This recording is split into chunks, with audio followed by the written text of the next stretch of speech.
நடுவர்களாக அமர்ந்திருக்கும் சான்றோர் பெருமக்களுக்கும் சங்கரா தொலைக்காட்சி நேயர்களுக்கும் தளிர்மதியின் அன்பு வணக்கம். பொதுவாக பழமொழிகளில் புரிந்து கொள்ள முடியாத எதுகை மோனை அல்லது சிலேடை சொற்கள் கொண்ட வாக்கியங்கள் இடம்பெறுவதுண்டு. இப்படி இலக்கிய நயத்தோடு சொல்லப்பட்டுள்ள பழமொழிகளுக்கு இலக்கியத்திலிருந்துதான் பொருள் காண முயல வேண்டும். காலம் காலமாக அர்த்தம் காண முடியாமல் விழிப்பிதுங்கி நம் மனம் போன போக்கில் விளக்கம் கூறி உயர்ந்த கருத்து செறிவுள்ள ஒரு அற்புத பழமொழியானது நகைப்புக்குரியதாக மாறி கொஞ்சம் கொஞ்சமாக சிதைவு பெற்று வருவது வேதனை அளிப்பதாகவே உள்ளது. அவ்வாறு நகைப்புக்கு உள்ளாகி வரும் பழமொழி எது தெரியுமா?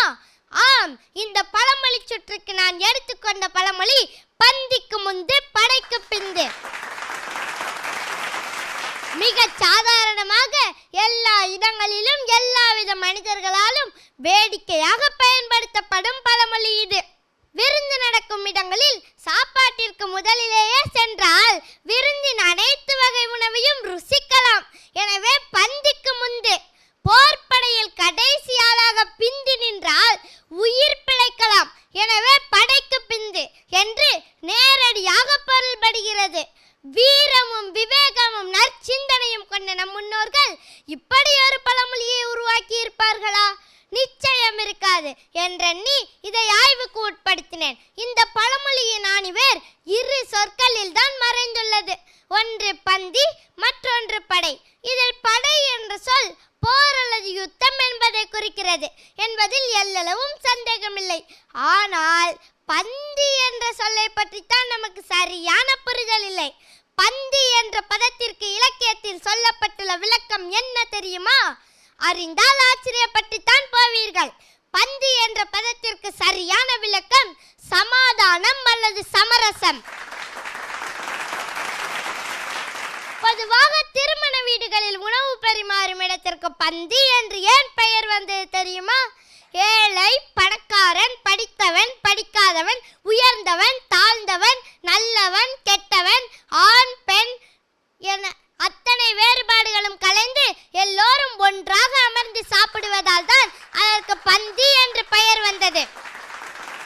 நாட்டிலோ வீட்டிலோ ஏதாவது பிரச்சனை என்றால் எடுத்த உடனேயே சண்டைக்கு போகாதே, முதலில் சமரசம் பேசி சமாதானமாக போ. அப்படியும் தீர்வு கிடைக்காத பட்சத்தில் வேண்டுமானால் போரின் மூலம் தீர்வு காண் என்று கூறியுள்ளனர் நம் முன்னோர்கள். எனவே பந்திக்கு முந்து படைக்கு பிந்து என்றால் சமாதானத்திற்கு முந்து போரிடுவதற்கு பிந்து அல்லது அன்பு செலுத்துவதற்கு முந்து பகைமை பாராட்டுவதற்கு பிந்து என்றே பொருள் கொள்ள வேண்டும். மற்றபடி பந்திக்கும் சோற்றுக்கும் எந்தவித சம்பந்தமும் இல்லை. புரிந்து கொள்வோம், தெளிவு பெறுவோம். நன்றி. தளிர்மதியனோட இந்த பேச்சு ஒரு தமிழ் வகுப்பு போலவே இருந்துச்சு. அவ்வளவு அழகாக ஒரு பழமொழி எடுத்து அதை கொஞ்சம் கொஞ்சமாக புரிய வைக்கிற ஒரு நல்ல ஒரு உரை பாணியை தம்பி தேர்வு பண்ணி பேசியிருக்கிறாரு. இன்னும் உற்சாகமான கைத்தட்டல் கொடுக்கலாம். உன்னுடைய இந்த பேச்சு கண்டிப்பாக இல்லத்தில் இருக்கிற மக்களை உண்மையிலேயே ஒரு ரசனைக்கும் ஒரு சிந்திக்க வைக்கிற ஒரு நிலைக்கும் கொண்டு போயிருக்கும். நடுவர்களை அது எந்த இடத்திற்கு கொண்டு போனது, உன் பேச்சை எப்படி ரசிச்சாங்கன்னு கேட்கலாமா? கேட்கலாம். முதல்ல அன்பிற்கினிய அண்ணன் சொல்லின் செல்வர் மணிகண்டன் அவர்கள். பந்திக்கு முந்து படைக்கு பிந்து. பிந்து.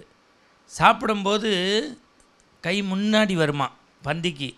அப்படி சாப்பிட்டுக்கிட்டு இருக்கும்போது சண்டைன்னு சொன்னால் அதே இது குடுவை மாதிரி வில்லு வயல்லாம் வச்சுருப்பாங்கல்ல, பின்னாடி போகுமா.